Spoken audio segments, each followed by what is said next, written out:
change from one graphic to another, either dissolve or wipe. So you can preset some things and go to them. This little device over here, what's it, Fritz? I have no idea.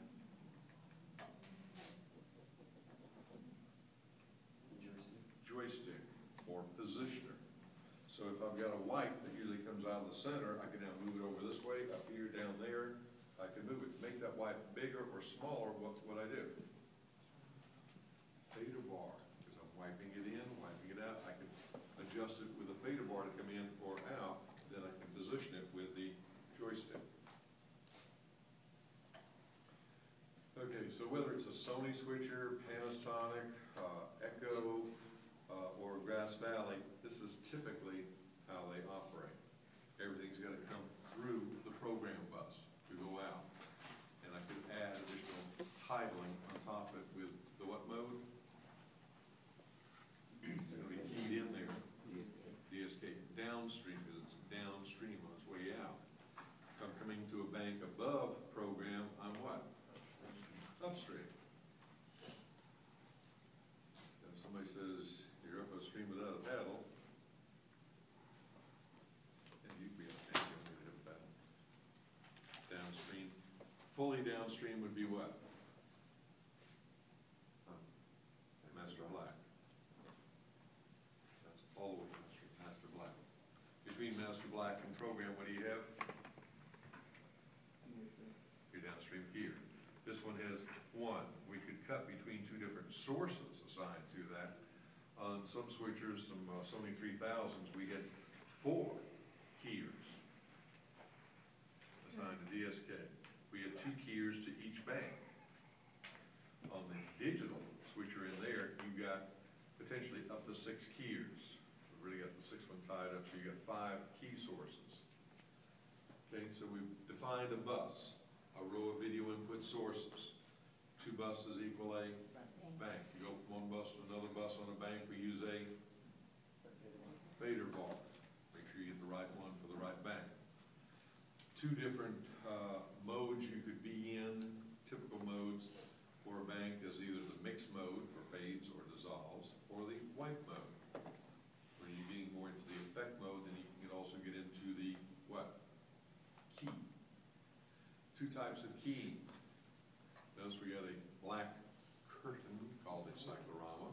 We also have a green wall. If we wanted to drop out that green wall, we'd be doing what? A chroma key. We're picking a color, dropping it out in that void, inserting another video source. On this switcher, this is analog, one of there is digital. But if you understand the fundamentals, it's easier to transfer from one to the other. I dislike one aspect of that switcher. If I were to take camera number 2 and have it keying, in other words, cutting out a background, either chroma or luminance, black or white. On this one, I could key camera 1 up here, but I could take camera 1 clean here.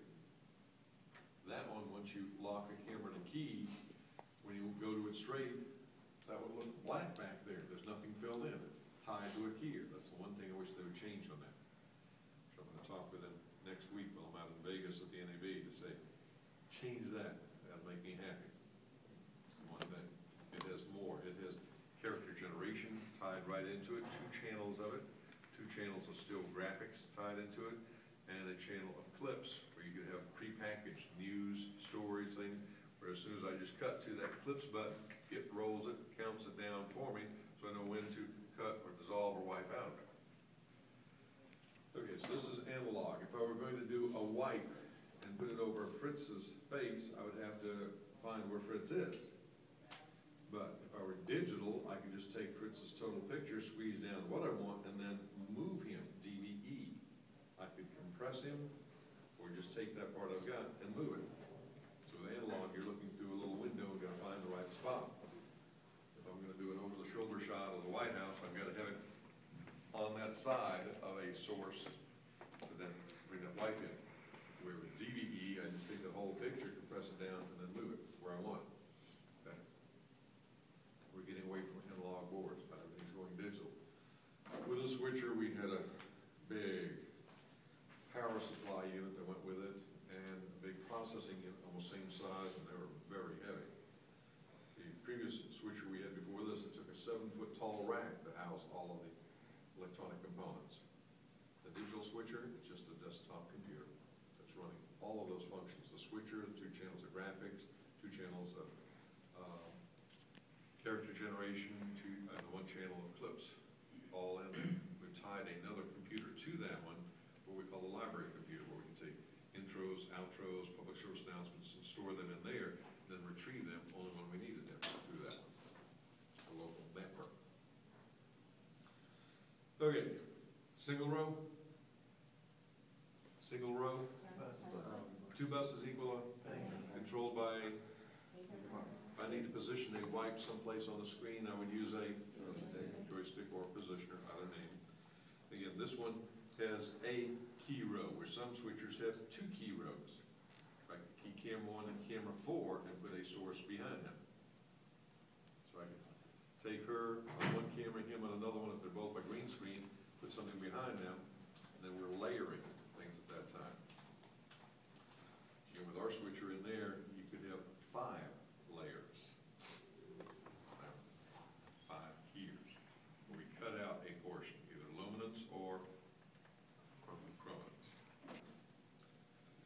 All right, again, over here we just have some delegation buttons where if we want to modulate that wipe, have a little border, no border, soft wipe. I want to colorize it, some controls over here. Even when I'm keying my chroma key, once I pick the color that I've got back there, here's my RGB, red, blue, green, cyan, magenta, yellow. Once I can find it, but I've got to step through which source it is on here. Source number 1 is what?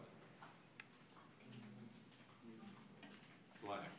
So if I'm going to key camera 1, I've got to get this to keyer number 1, and then find that color, then adjust the chroma clip threshold of that to tweak it in. Where this digital one, we can preset it for the green, chroma key green color, or blue, and then fine tune it in because of the lighting, white balance factor. The key is a lot better. This one was pretty good, but we had a little bit of edging on people, which means there was a slight phase shift in our keyer. So it didn't cut right here, it kind of cut over a little bit, trim off a little here, and then get a little green edge here, and then your picture. We tweaked it the best we could, but still had about, on the monitor, working at about how much size, I'd say like 4 pixel extra there. It's just off the limb phase. This had about 3 or 4 cables that interface with its power supply and central processing unit. This is just a keyboard. Not anything else underneath there. Brand new, this was probably about an $80,000 switcher. Its current ones, the Kayak, Zodiac, ones like that that are digital, you're looking at probably starting $125,000 up. Digital, again, smaller footprint, but they can do a lot more. And I could electronically say, okay, I want camera 1 here. Without having to repatch it, I could just shift it to any place I wanted with some of that. So if you can understand this switcher and our digital one, you can do about any switcher and operate it. Typically, the bus, second bus from the bottom is what? Program bus, always hot. Program bus. Okay, so you should understand the terms. Bus, bank, fader bar, that's your transitions. Your 2 basic transitions are either cut, dissolve, or wipe. Pretty basic.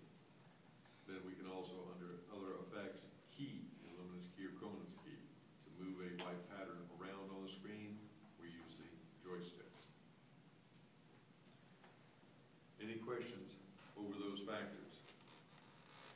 And any of you have either had or are taking studio video production, you should already know all of that. Those in the information track who don't have to take studio production but do news in the studio, need to know it, that's why they're in Broadcast Tech Block. All right, let's go into the control room now. This, by the way, is the book on the switcher. The first half of it, though, is how to install it and set it up. The rest is just the basic functions where you can actually put in programming into that